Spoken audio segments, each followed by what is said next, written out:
Welcome to Explosive True Crime Stories, where we bring you the most shocking true crime stories and events. Kindly support us by subscribing to this channel. Hit the notification bell icon so you won't miss our latest videos. In a quiet town on the edge of West Texas, Ethan Cole worked long hours under the relentless sun, building a life he thought was solid. He was a husband, a father, and a friend. Until one night shattered everything. Two people lay dead, and the man everyone thought they knew sat on the curb, his hands shaking, his words chilling. I didn't want to do it, but I had to. This is the story of how trust unraveled, of secrets that no one could ignore, and of choices that left an entire community searching for answers. What led a man to murder his wife and best friend? Stay with us as we uncover the truth behind the Odessa killings. Ethan Cole was the kind of man you could count on, a hard worker, a loyal friend, and a family man through and through. At 38 years old, Ethan had built a life that reflected the values he'd grown up with in Odessa, Texas. His days were long and grueling, working construction jobs that took him across the dusty plains of West Texas. But Ethan never complained. To him, every calloused hand and aching back was worth it to provide for his family. At the heart of that family was Jessica Cole. Jessica, 36, was a homemaker who brought warmth and energy to every room she entered. She was more than just a wife and mother. She was a dreamer. Jessica often spoke about her plans to open a cafe in downtown Odessa, a place where the community could gather over coffee and homemade pastries. Friends described her as lively and outgoing, the kind of woman who could light up a room. To Ethan, she was the love of his life. And then there was Ryan Chase, Ethan's best friend since childhood. Ryan was practically family. The two men had grown up side by side, sharing everything from high school football games to their first jobs in the oil fields. Ryan was known for his easy charm and infectious humor. To those around him, he was the life of the party. To Ethan, he was more than a friend. He was a brother. The trio seemed inseparable. Whether it was community barbecues, rodeos, or church gatherings, Ethan, Jessica, and Ryan were always together. Their bond was the kind that people envied, built on years of shared memories, trust, and unshakable loyalty. But beneath the surface of this idyllic picture, there were cracks, small, almost imperceptible fractures that no one noticed at first. Jessica's ambitious dreams of starting her cafe often clashed with the demands of their family life. Ethan's long hours at work left him drained, leaving little time for meaningful connection. And Ryan, ever the charmer, had his own struggles, ones he rarely spoke about. Those closest to them might have brushed off the small changes. Jessica seemed a little distant, Ethan a little more withdrawn, and Ryan a little less present. After all, life has its ups and downs, but sometimes those little shifts can signal something much bigger. In a town like Odessa, where everyone knows everyone, secrets are hard to keep. And yet, secrets were beginning to grow. Secrets that would bring this close connect trio to a breaking point. What started as a bond built on trust and loyalty would unravel in ways no one could have imagined.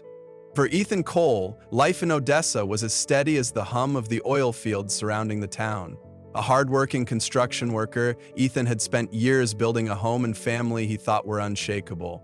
But as the summer of his 10th wedding anniversary approached, that sense of stability began to crumble. It started with small changes, shifts so subtle he didn't notice them at first.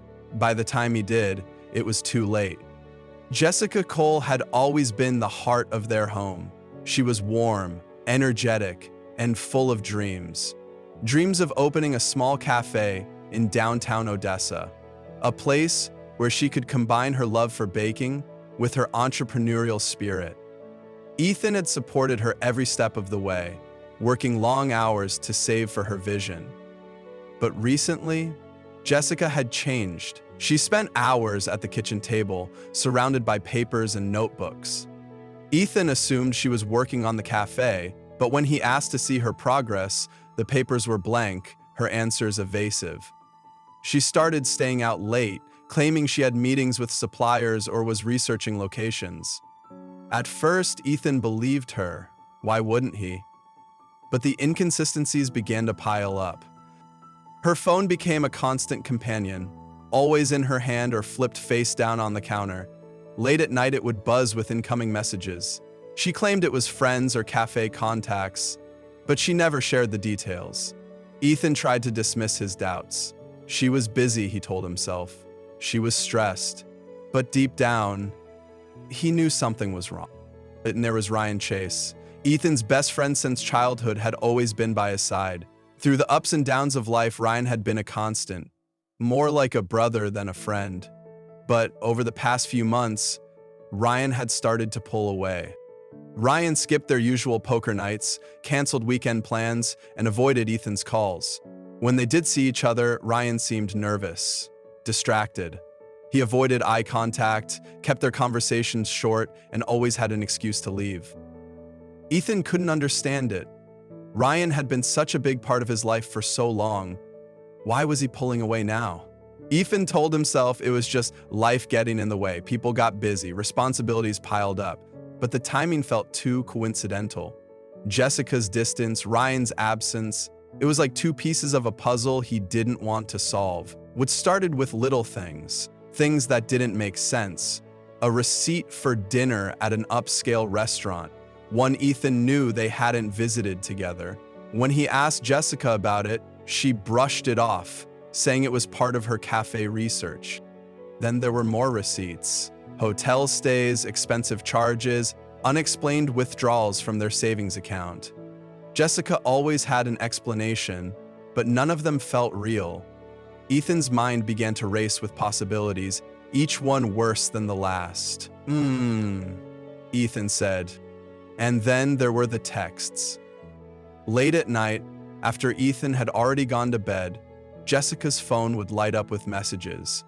She always dismissed them as friends or suppliers, but she never offered more than that. One night, unable to sleep, Ethan decided to look for himself. The messages were brief but unmistakable. Can't wait to see you again. Last night was perfect. In that moment, everything clicked. The late nights, the evasive answers, the growing distance, it all led back to Ryan, his wife, his best friend. The two people he trusted most in the world had betrayed him in the one way he could never forgive. Woe evening, Jessica left for one of her late-night meetings. This time, Ethan decided to follow her. He kept his distance as her car wound through the streets of Odessa, past familiar landmarks, and out into the quiet outskirts of town. Jessica stopped at a ranch house Ethan had never seen before. He parked down the road and walked the rest of the way, his footsteps muffled against the dry grass. His heart pounded as he approached the house, peering through a partially open curtain. What he saw confirmed his worst fears. Jessica wasn't working on her cafe. She wasn't meeting a supplier. She was here, with Ryan. The warmth in her smile, the laughter in her voice. It was all for him, not Ethan. In that moment, Ethan's world shattered. The life he thought he knew was gone, replaced by a betrayal so deep, it left him reeling. He stumbled back from the window, his mind racing, his heart pounding. Ethan didn't confront them that night. He drove away, the image of Jessica and Ryan burned into his mind. But what came next would leave two people dead and an entire community searching for answers. Ethan Cole's life had been defined by hard work and loyalty, to his family, to his friends, to the values he thought would always anchor him. But that night, as he drove back to the ranch house, every principle he had lived by was slipping through his fingers. The betrayal he had witnessed hours earlier consumed him, leaving no room for reason or restraint. The wrench sat next to him, its cold, heavy presence matching the storm in his heart. It was a tool he had used countless times to build, repair, and create. But tonight, it would serve a darker purpose. The anger Ethan had tried to suppress during those long hours at home had only grown stronger. Every step he took toward the house brought with it another memory, another image of what he had seen through that window. Jessica's laughter, Ryan's hand on her knee. It was too much to bear. As he reached the front door, Ethan didn't hesitate. He wasn't thinking about what would come next. He wasn't thinking at all. All he knew was that something inside him had broken, and there was no way to put it back together. The moment Ethan entered, the air in the room shifted. The betrayal that had simmered in secret was now out in the open, raw and undeniable. Jessica's face crumpled with guilt and fear. Ryan's expression shifted between defiance and panic. And Ethan? Only Ethan was a man unraveling. Ethan's questions came fast and furious. How long had this been going on? Did they think he wouldn't find out? Did they think he didn't matter? Jessica tried to calm him, her words desperate and pleading, but every answer only made it worse. Ryan, once his closest friend, now stood between him and the woman who had torn his world apart. For years, Ethan had trusted these two people more than anyone else, and now, as their words blurred into excuses, the weight of their betrayal pressed down on him with crushing force. He felt cornered, humiliated, and out of control. The wrench came down hard, striking Ryan with a force Ethan didn't even know he had. Ryan crumpled to the floor, blood pooling beneath him. In that moment, there was no turning back. The line had been crossed. Jessica's pleas fell on deaf ears. Ethan's rage was too consuming, his heartbreak too overwhelming. The woman he had loved for years was now just another piece of the betrayal that had shattered him. The aftermath was eerily quiet. The chaos of the confrontation had been replaced by an oppressive silence, broken only by the sound of Ethan's ragged breathing. As he looked around the room, the enormity of what he had done began to sink in. Ethan didn't stay to process the scene. He didn't try to hide what he had done. Instead, he walked out of the house, leaving behind the wreckage of a life that could never be repaired. He didn't know where he was going. He didn't have a plan. All he knew was that he couldn't stay there any longer. The wrench sat on the passenger's seat, a grim reminder of what he had done. But while the police found him hours later, Ethan didn't resist. He didn't run. He didn't lie. He sat on the curb, his clothes still stained with blood, and muttered the same words over and over. I didn't want to do it, but they left me no choice. The events of that night sent shockwaves through the quiet community of Odessa. 2 lives were lost, and another was forever changed. Ethan Cole, a man once known for his steady hand and unwavering loyalty, had become a murderer. Friends and neighbors struggled to make sense of the tragedy. Some wondered if there had been signs, moments when Ethan's anger had shown itself, when Jessica's distance had been noticed, when Ryan's betrayal had been suspected. But hindsight offers little comfort. In the wake of the tragedy, the community of Odessa was left grappling with a question that echoed far beyond its borders. How could a man like Ethan Cole, known for his steady demeanor and quiet strength, commit such a horrific act? To understand, we must delve into the lives of those at the heart of this story. Ethan, Jessica, and Ryan, and the tangled web of emotions that led to that fateful night. For 10 years, Ethan had dedicated his life to his family. He was the provider, the builder, the steady hand that kept their world turning. But beneath the surface, Ethan carried a burden he rarely spoke of, feelings of being taken for granted, overlooked, and undervalued. His job as a construction worker was demanding, both physically and mentally. Ethan often worked long hours under the relentless Texas sun, his body aching by the time he got home. But no matter how much he gave, it felt like it was never enough. At home, Jessica seemed distant, preoccupied with her cafe plans, and the warmth they once shared had begun to fade. Small moments like these began to chip away at Ethan's sense of purpose. The man who had once felt indispensable now felt invisible. But Jessica's struggles painted a different picture. To her, Ethan's long hours weren't a sign of love, but a reminder of the emotional distance growing between them. Her dream of opening a cafe, a vision she had nurtured for years, felt out of reach, buried under the weight of household responsibilities and unspoken expectations. Jessica often felt unseen, her role as a homemaker overshadowing her identity and ambitions. She confided in her sister about the loneliness she felt in her marriage, about the nights she lay awake, wondering if this was all her life would ever be. And then there was Ryan Chase. To Ethan, Ryan was more than a friend. He was family. They had grown up together, shared victories and losses, and leaned on each other during life's toughest moments. But Ryan's charm masked a darker side. To those who knew him well, he was manipulative, self-serving, and skilled at hiding his true intentions. Ethan worked tirelessly to build his family. Ryan drifted. His relationships were fleeting, his ambitions unclear. When he began the affair with Jessica, it wasn't just a betrayal, it was a decision rooted in entitlement, a belief that he could take what he wanted without consequence. His three lives, once intertwined by love and loyalty, became a ticking time bomb of resentment, neglect, and betrayal.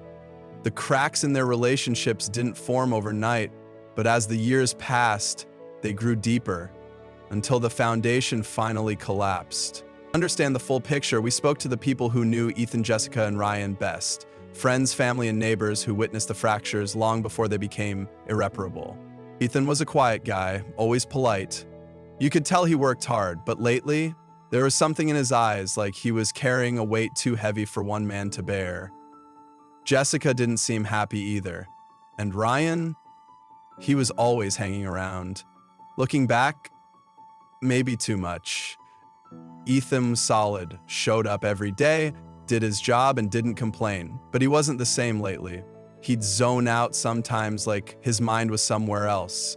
When he did talk, it was about how stressed he was at home. He felt like Jessica didn't appreciate what he was doing for her.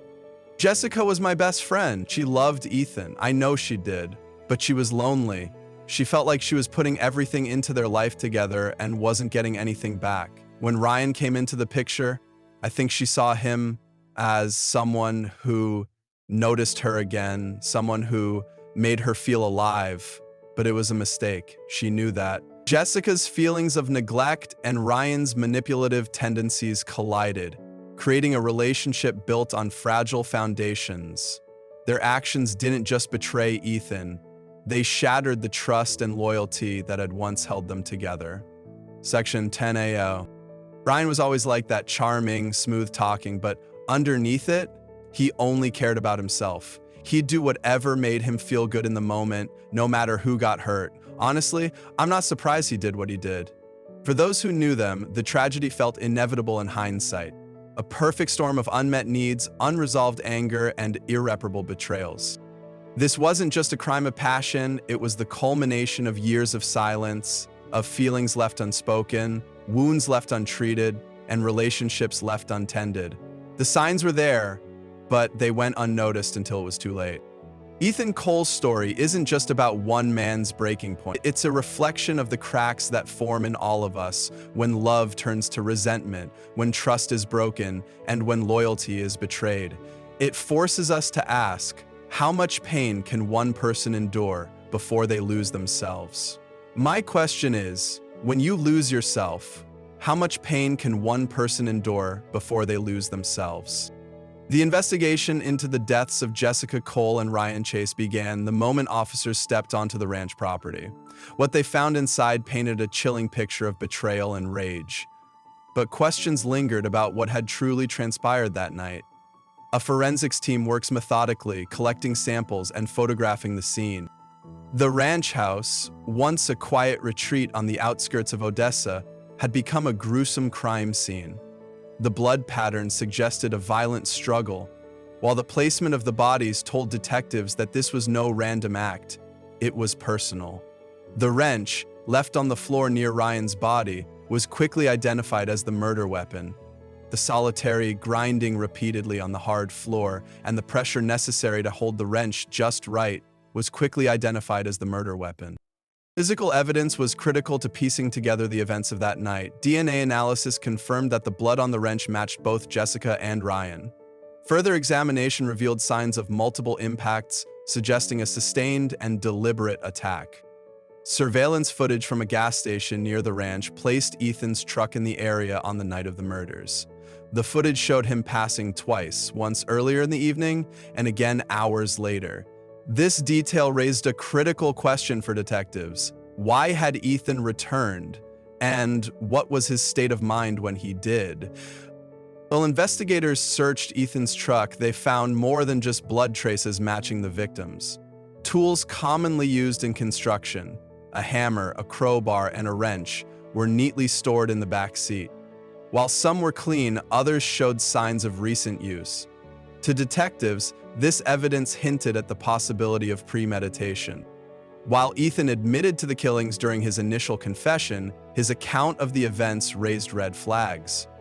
He claimed the confrontation was unplanned, a reaction to betrayal and heartbreak, but the presence of the tools and his return to the ranch suggested something more deliberate. You said you drove away after you saw them. Why did you come back, Ethan? What were you thinking? Ethan's responses were vague, his emotions muted. He admitted to feeling overwhelmed by anger and betrayal, but offered little explanation for his decision to return to the ranch or for the wrench he brought with him. To detectives, his story seemed incomplete. The trial of Ethan Cole captivated not just Odessa but the nation. The courtroom was filled with people eager to understand how a man like Ethan, known for his calm demeanor, could commit such a brutal act. The defense argued it was a crime of passion, a spontaneous act driven by overwhelming emotions. But the prosecution painted a far darker picture. Ladies and gentlemen of the jury, Ethan Cole is not a monster. He is a man who was pushed beyond his breaking point by circumstances no one should ever have to endure. Betrayed by his wife and his best friend, he acted in a moment of unimaginable pain. This was not premeditated. This was a crime of passion. This was no act of passion, this was premeditation. Ethan Cole had hours to reflect, to calm down, to make a different choice. Instead, he chose to return to the ranch house. He chose to bring a weapon, and he chose to use it not once, but multiple times. This was a deliberate act of violence. The prosecution's argument centered on Ethan's deliberate actions. They presented evidence showing that Ethan had time to reconsider his choices but chose not to. To them, this was not the act of a man overcome with emotion. It was murder, plain and simple. Ethan's motivation for attempting to kill his brother was against all logic and the majority of his friends. Jessica's close friend provided some of the most emotional testimony of the trial. She revealed that Jessica had confided in her about the affair weeks before her death, expressing fear and uncertainty about the consequences. Jessica told me she was scared to tell Ethan about Ryan. She said she didn't want to hurt him, but she felt like she couldn't keep living a lie. She was torn, but I don't think she ever imagined it would come to this. Ethan's co-workers also testified, describing a man who had changed in the months leading up to the murders. Once known for his calm demeanor, Ethan had become irritable, withdrawn, and prone to moments of quiet anger. Concerned for Ethan's physical safety, Ethan had rediscovered himself and broke into moments of quiet anger.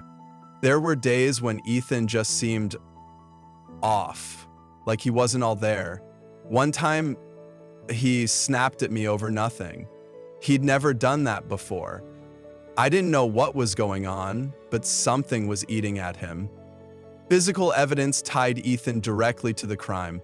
Blood matching Jessica and Ryan's DNA was found in his truck, along with the wrench confirmed as the murder weapon.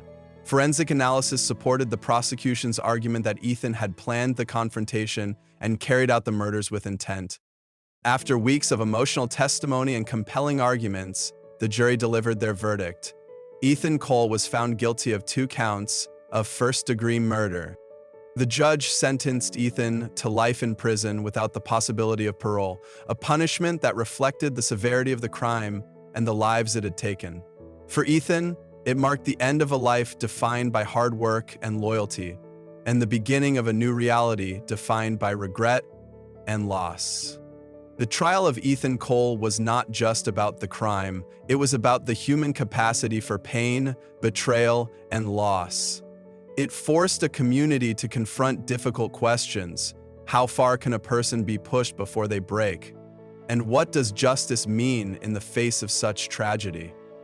The murders of Jessica Cole and Ryan Chase weren't just a tragedy for their families.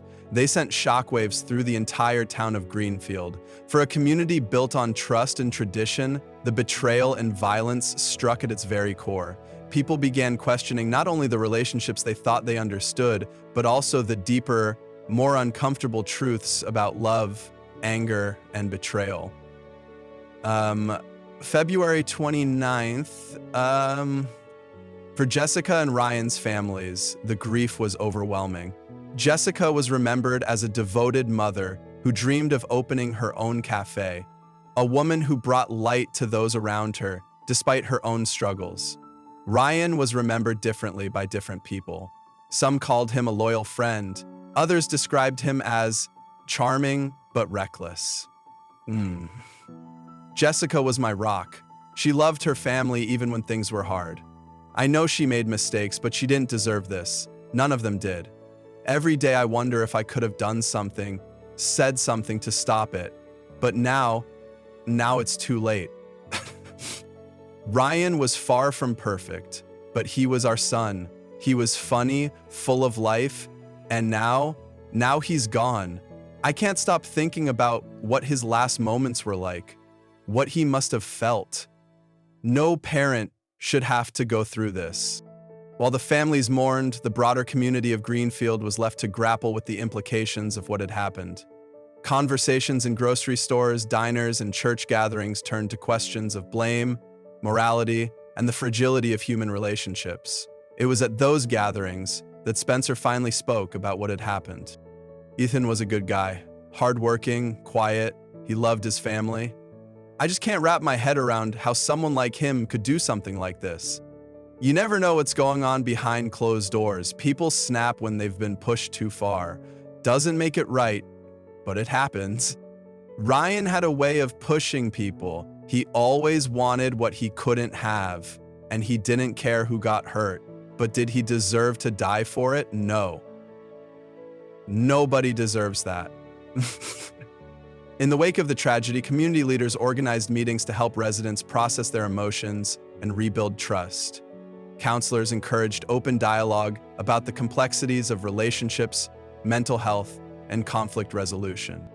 I think about Jessica and Ethan, and I wonder if we missed the signs. Could someone have stepped in? Could we have stopped this? Betrayal is one of the most profound human experiences. It disrupts our sense of trust, safety, and self-worth. For someone like Ethan, who built his identity around loyalty and stability, discovering the affair would have been devastating, but that devastation doesn't excuse violence. It highlights the need for healthy ways to process pain and anger. And Ethan's journey from a dependable family man to a convicted murderer is a stark reminder of the consequences of unchecked emotions. While the defense argued that his actions were a result of passion, the reality is far more complex. Years of suppressed anger, feelings of inadequacy, and unaddressed conflict created a perfect storm, one that ended in tragedy. In prison, Ethan has refused interviews, leaving his thoughts and regrets a mystery. Those who knew him wonder, does he feel remorse? Or does he still see himself as the victim of an unforgivable betrayal? This case doesn't just ask us to consider Ethan's actions, it forces us to confront deeper ethical questions. What role does infidelity play in the breakdown of trust? How do we navigate the fine line between loyalty and self-preservation? And most importantly, how do we recognize and address the emotions that can lead to such catastrophic outcomes? Infidelity, friendship, betrayal, these are themes as old as time, but they remain as challenging as ever. Jessica and Ryan's actions were unquestionably wrong, but do they bear full responsibility for what happened? Ethan's violence was inexcusable, but was it inevitable?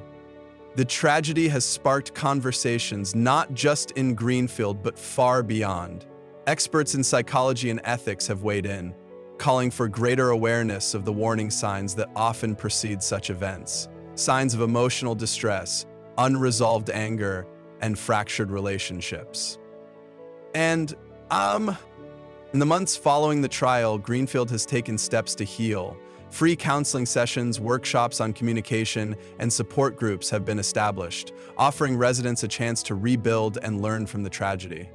The story of Ethan Cole, Jessica Cole, and Ryan Chase is a tragedy rooted in the complexities of human relationships.